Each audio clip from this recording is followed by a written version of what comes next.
Sabay-sabay natin alamin ang mga kaganapan na nangyayari sa ating bansa.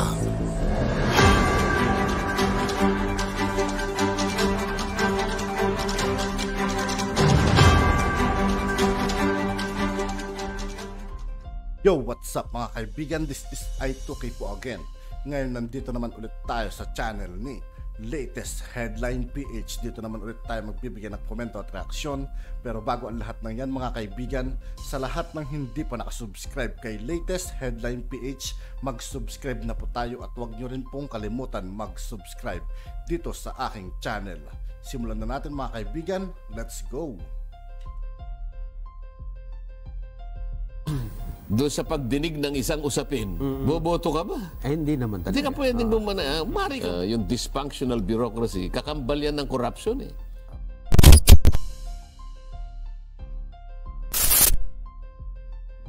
Mainit na balita. Congressman Marcoleta may patama sa mga nakikisawsaw sa issue ng SMNI. Pag-amyenda sa saligang batas. Di rin sinang-ayunan ng veteranong mambabatas. Pasado na nga sa pangatlong pagbasa ang panukalang batas upang bawiin ang ibinigay na prangkisa sa Suara Media Corporation na nagpapatakbo sa ilalim ng business name na SMNI, kung saan ay iaakyat ito sa Senado para sa isa na namang legislatibong proseso. Ayon nga kay Congressman Rodante Marcoleta, ay talagang hindi siya kasama sa mga bumoto pabor sa panukalang batas na ito dahil nga ay iba din ang kanyang pananaw tungkol dito at salungat ito sa kanyang mga pinaniniwalaan. Dito naman kung sa pag-revoke ng franchise ng SMNI, dahil ipinakita din yung mga pangalan ng mga bumoto, ay ang pinakita na yung mga hindi bumoto, tumutol at nag-abstain. Ano bang posisyon nyo dito ko? Ikaw ba nakita mo kung sumama dun sa pagdinig ng SMNI? Hindi ko napansin kayo. Yun din ay, alam mo, pinaliwanag ko rin yan sa speaker. Kasi, alam mo, nasa majority ako, Nelson, hindi naman mahikakaila yun. At kitang-kita naman na wala ako. Hindi ba? Minsan hindi ako sumama sa pagdinig kasi sinabi ko naman sa mga kasama ko, maski kay speaker na ikwento ko rin naman. Si speaker naman napaka broad-minded naman ito. Nauunawaan naman yung aking kasi kung hindi ka magpapaliwanag at hindi naman maliwanag yung ipinapaliwanag mo. Baka hindi kayo magkaintindihan. Pero nung inilahad ko sa kanya yung katwiran kung bakit hindi ako pwedeng sumama roon. Sa aking palagay, naunawaan niya ako. Ayun. Di ba? Kaya hindi naman niya ako pinilit. Ayun nga. Ayan. Tsaka mahirap din namang makilahok sa usapan na hindi ka noon umattend. Paano naman ako boboto? Hindi nga ako umattend. Kumbaga sa halimbawa, tingnan mo sa mga judicial tribunals. Yes. Palagay mo, maski na sa mga quasi-judicial tribunals, basta mayroong mga pagdidesisyon, sa COMELEC ka, quasi-judicial yan, yung SEC, quasi-judicial yan, NLRC, quasi-judicial. Maliban pa sa mga MTC natin, RTC, Court of Appeals, hanggang umabot sa Korte Suprema, ayan, judicial naman yan. Hindi ka naman kasama doon sa pagdinig ng isang usapin. Boboto ka ba? Ay, hindi naman talaga. Hindi ka pwedeng mari kang bumoto pero nakakahiya siguro yun. Tama. Kasi pwede mo sabihin, kahit hindi kanya ako nakilahok, pero binabasa ko yung proceedings. Pero pangkaraniwan, pag hindi ka sumama ron, hindi ka mag-abstain na lang siya. Totoo. Okay, non-participant. Halimbawa, ganyan. Ganun din ang aking doon posisyon. Sapagkat sabi ko nga, meron akong mga prinsipyong ginahawakan din na hindi mo na ako pwedeng sumama rito. Sapagkat ang paniwala ko ay kaiba yun ng paniniwala na umiiral sa kanilang pagdinig sa SMNI. With 289 affirmative votes, 7 negative votes, and 2 abstentions, resolution on both houses number 7. Aprobado na rin sa Kamara ang resolution on both houses number 7 na naglalayong amyendahan di umano ang economic provisions ng saligang batas. Isa rin ito sa mga mainit na usapin sa bansa ngayon na talagang hatidin ng opinyon ng mga eksperto tungkol sa mga maaaring maging epekto nito kung sakaling matutuloy man. Bilang kasapi ng Kamara ay isa rin ito sa mga tinalakay ni Congressman Marcoleta. Dahil nga hindi siya kasama sa mga bumoto pabor sa resolusyon sa kadahilan ng hindi rin siya sang-ayon at ayon pa sa kanya ay hindi pa napapanahon upang amyendahan ang saligang batas. Iba naman tayo tungkol dito sa mga pangyayari sa House. Kasi ang hinahanap ko nga, nagulat nga ako sa sinabi nyo kanina na kayo pala ay hindi kayo naki-involve, hindi kayo nakiboto dun sa RB 87. Kasi nung tiningnan ko yung mga balita, binilang yung pinangalanan pa, yung mga hindi nag-abstain, tapos may hindi bumoto ng hindi pabor. Pero parang hindi ata kayo, naisama ata kayo doon sa bumoto ng pabor . Hindi ako bumoto . Hindi talaga kayo nang gano. Oo. Anong tawag doon? Parang abstain ho ba? O, dapat nasa abstention ako, di ba?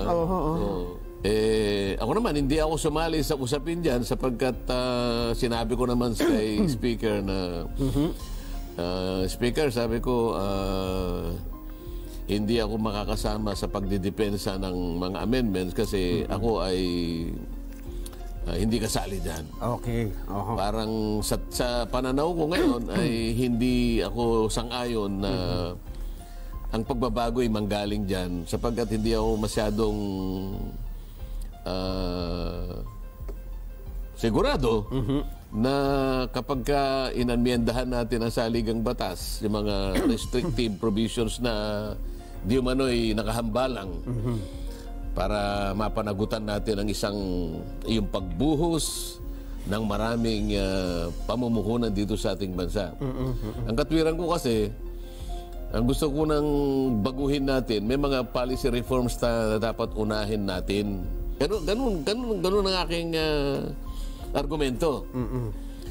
Kasi kapag gumawa na tayo ng pangunahing batas at ang ating layunin ay makapag-encourage, makapag-engganyo tayo ng foreign direct investments, hindi pa tayo nakapagbibigay ng tamang panahon para sa ganun ay magapas natin, ma-harvest natin itong ating itinanim, naglatag ka na naman.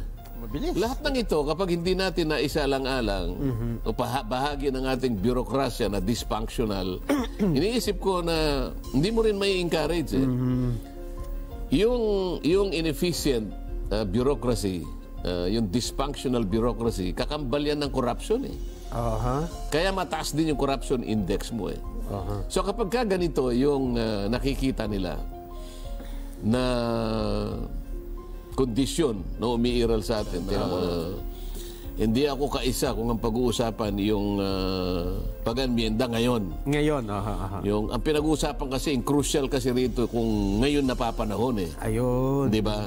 Kasi nga, doon sa aking ipinaliwanag, ako, ang gusto ko, hintayin muna natin na mamunga yung ating naiuna ng itinanim. Hindi ka ako mabuti na nagtanim tayo ng ganito, hindi pa natin nakikita yung ganda o hindi ganda ng ibubunga. Nagbakasakali na naman tayo doon sa isa. Kagaya na nga sinasabi ko, wala kang iniwan sa tumugis ka ng dalawang kalabaw na tumatakbo. Wala kang mahuhuli kahit isa . Ganun ko na ipaliwanag yun. Pagkatapos, ang aking pakiwari rito, yung kailangan nating ayusin muna yung internal na bureaucracy natin para sa ganun, lalo nating ma-encourage. Yun lamang yung ease of doing business. Sabi ko sa'yo, napakarami yung nadi-discourage na pumunta rito. Yung traffic, yung taas ng kuryente, at saka yung bagal naman ng internet, mga bagay-bagay na hindi nakapagbibigay ng encouragement yan. Kaya hindi ko sinasabing una best na hindi mabuting, maaring sa panahon na naitatag na natin o nailatag natin yung mga policy reforms na kung saan tsaka ka magkakaroon ng pagbabago, baka sakaling magkaugnay talaga yan. At doon sa panahon na yon, maaaring sabihin natin na pwede na. Pero yung sa ngayon, sa aking nakikita, na naipaliwanag ko nga sa kanila, hindi ako pwedeng bumoto sa pagsang-ayon. Ayun, kaya hindi na kayo nakilahok. Ang nakalagay doon halos lahat pala akong yata nakalagay unless provided by law doon sa mga limitasyon na nakapaloob sa Constitution, sa economic provisions. 3 artikulo ng saligang batas yun. Okay. Article 12, Article 14, Article 16. Yung sa Article 12, may isang provision dyan, pinag-uusapan yung tungkol sa mga franchise ng mga public utilities. Nilalayon na kasi sabi nila masyadong restrictive yung 40% foreign ownership. Kasi sa ating batas ngayon, kinakailangan mananatili yung 60% na Filipino ownership. So makatwid, ang naibibigay lamang sa dayuhan ay 40%. So sususugan yon at ilalagay unless provided by law. Meaning to say, kung halimbawa yung mga susunod na kongreso ay maisip nila na hindi itaas natin yung porsyento ng pagmemay-ari para maengganyo natin ang mga banyagang nangangapital, ano? Kunyari sa ganitong public utility, itaas natin, gawin natin 80%. So, maaaring ma-encourage natin sila, no? Doon sa Article 14, kung hindi ako nagkakamali, ay doon sa eskwela, ano, yung mga educational institutions. Tama. Ganon din, ang gusto nila para pumasok yung mga banyagang mga batikan sa pamamalakad ng mga paaralan para raw tungalino ang mga Pilipino sapagkat alam mo, itong mga nakaraang mga international assessments kanya gano'n hindi naging maganda yung record ng ating mga kabataan. Hindi lamang tayo ay mababa, kundi tayo pa yung pinakamababa. Kaya lalagyan din ng parang kulatilya na unless provided by law. Ang ibig sabihin, pwedeng itaas na naman yung bahagdan ng pagpasok ng foreign investors, no? Pero tuho ba na yung sa basic education ay hindi isinama dun sa luluwagan? Parang hindi. Ang pinag-uusapan lang dito yung tertiary education higher yata. Education,